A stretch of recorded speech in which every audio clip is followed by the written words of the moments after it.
Bonjour, seconde journée de Global Industry Preview et comme évoqué hier, nous allons parler beaucoup d'innovation de demain, d'innovation d'industrie des futurs, d'industrie de demain. On va aller plus loin. Julie, je me tourne vers vous. Global Industry, c'est le salon de l'innovation. Oui, Global Industry, c'est clairement le salon de l'innovation et puis je pense que tout événement du niveau de global se doit de mettre en avant toutes les nouveautés qu'on a sur un marché. On sait que c'est toujours la première motivation d'un visiteur d'ailleurs pour venir sur un événement professionnel. L'innovation, elle se traduit par plein d'aspects sur Global Industry, sur des thématiques fortes. On a des sujets autour de l'intelligence artificielle qu'on a travaillé avec la DGE, on a des sujets autour de la cybersécurité, on a bien évidemment tous les sujets liés à l'industrie 4.0 qui sont aussi les moteurs de l'innovation de l'industrie. Mais on a également aussi, de par l'ensemble des acteurs qu'on propose, et notamment des startups, un vrai vivier d'innovation sur l'ensemble du salon. Ça représente combien les startups? Parce qu'il y en avait un nombre, j'ai vu, croissant au fil des années, non? Ça devient important, là. Oui, ça reste toujours un moteur et on est toujours attaché à avoir une belle représentativité des startups. On est encore en recrutement des startups, donc on peut toujours faire un appel à candidature, mais on a à peu près entre 80 et 100 startups sur chaque édition de Global Industry. Oui, c'est quand même pas mal. Ça veut dire qu'il y a encore des jeunes pousses qui s'intéressent à l'industrie, quoi. Il y a plein de jeunes pousses et il y en aura encore plus demain avec la transformation qu'on est en train de vivre. Alors, sur l'innovation, vous avez aussi les trophées, je ne sais plus, c'est les trophées de l'innovation, je ne sais plus le terme exact. Ça a lieu? On a les GE Awards. Oui, bien évidemment, ça a lieu parce que c'est pareil, ça fait partie des points vraiment centraux de la manifestation. Donc, on a aujourd'hui 5 catégories sur nos différents trophées de l'innovation. Une catégorie sur la collaboration exemplaire, une catégorie sur les solutions environnementales, une catégorie sur la mutation numérique, une catégorie sur tout ce qui est les nouvelles technologies et la performance productive. Et puis, on a également 2 prix spéciaux. D'accord, qui sont? Alors, un prix spécial pour les startups, bien évidemment, on se doit de les mettre en avant tout particulièrement puisqu'on sait qu'elles sont aussi la source d'innovation.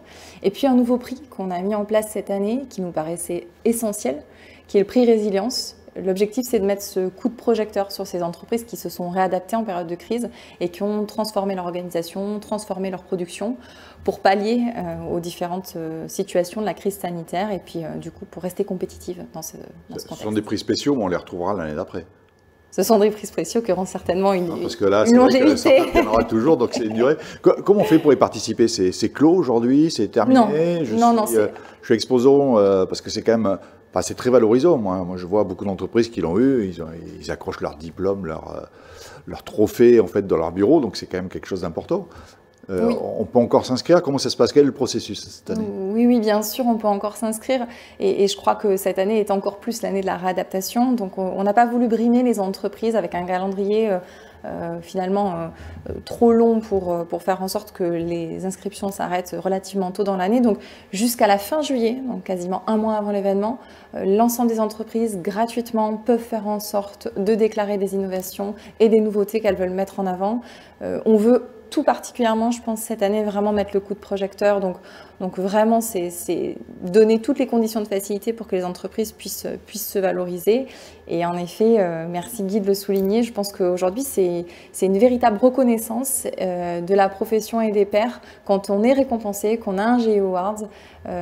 Et c'est une véritable fierté aussi. Et on sait que nous, en plus, on les accompagne, on les suit, on leur donne une très belle visibilité tout au long de l'année. C'est aussi nos ambassadeurs de l'événement Global Industry. Et on a besoin d'innovation, bien évidemment. Donc là, jusqu'à fin juillet, c'est gratuit. Oui. Je suis exposant, j'y vais. Enfin, j'y vais, je fonce. Et après, il y a une sélection, c'est fait comment? Il y a une sélection avec un jury qui mélange à la fois de la presse professionnelle, à la fois des industriels, pour faire en sorte vraiment d'avoir tous les regards croisés et donner bien évidemment du crédit à l'innovation parce que vu la variété des sujets et l'amplitude de l'offre, on est obligé d'avoir un jury d'experts. Et alors je sais quand est-ce que je sais que j'ai gagné, que je peux afficher le trophée?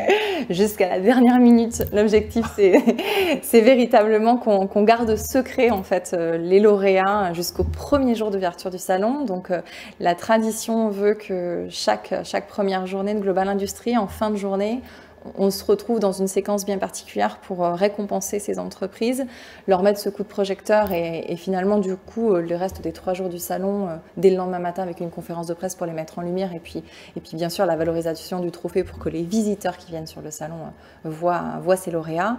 Donc voilà, ce sera la remise des prix fin de première journée sur le plateau des conférences. Donc les trophées 2021, le lundi soir, le lundi 6 au soir. Oui, vous serez Sébastien, je me tourne vers vous. On n'a pas parlé encore des pouvoirs publics. Est-ce qu'ils seront présents sur le salon? Qu'est-ce qu'on peut dire? Comment ils vous accompagnent?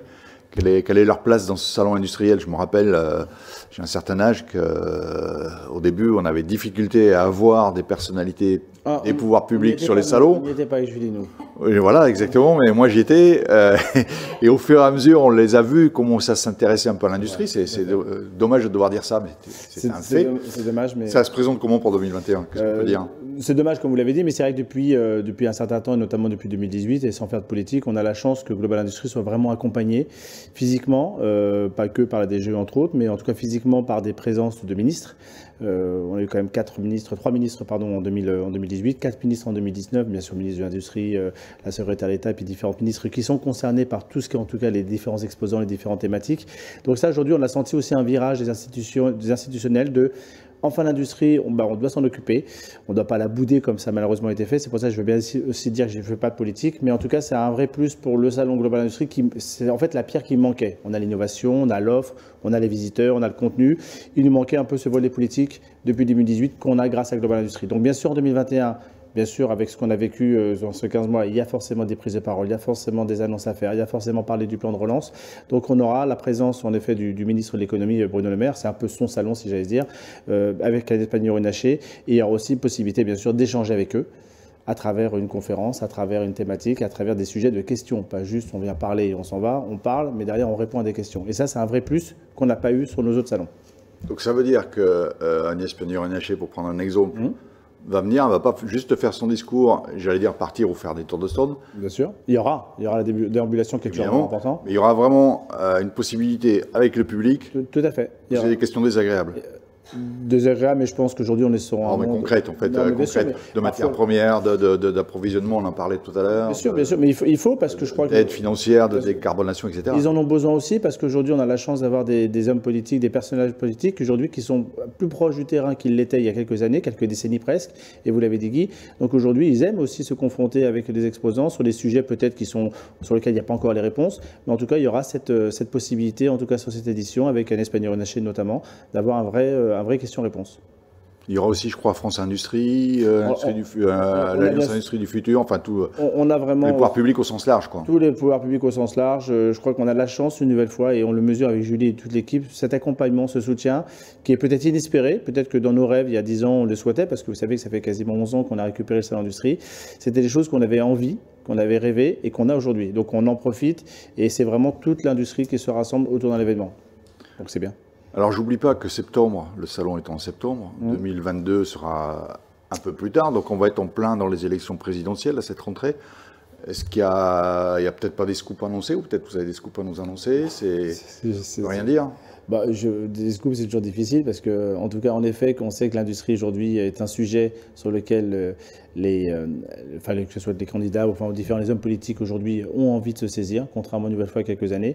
Donc forcément, dans ces campagnes présidentielles qui va attaquer, à mon avis, de septembre et octobre, on aura forcément des appels, en tout cas des prises de position sur la partie industrie, chose qui n'était un peu boudée une nouvelle fois si on reprend sur les anciens quinquennats. Donc tant mieux pour l'industrie une nouvelle fois.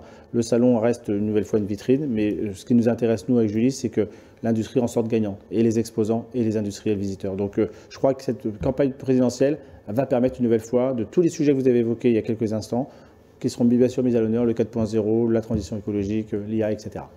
Bon, j'ai bien compris qu'on n'aurait pas un scoop, parce qu'on peut peut-être pas l'annoncer, ou que c'est vrai que des fois ça arrive un peu au dernier moment, mais... J'ai beaucoup appris avec des journalistes qui savaient garder certains secrets. Voilà, exactement. Donc je vais le garder. En tout cas, c'est une belle introduction pour l'échange qui va suivre et qui permettra à Frédéric Sanchez, qui sera présent sur le salon président de l'Alliance Industrie du Futur, et Nicolas Dufour, le directeur général de la BPI, qui sera également présent, BPI France, de parler d'industrie de demain. Julie, Sébastien, on se retrouve en fin de journée pour la conclusion de ce deuxième Global Industrie Preview. Merci. À tout à l'heure. Merci, Guy, à tout à l'heure.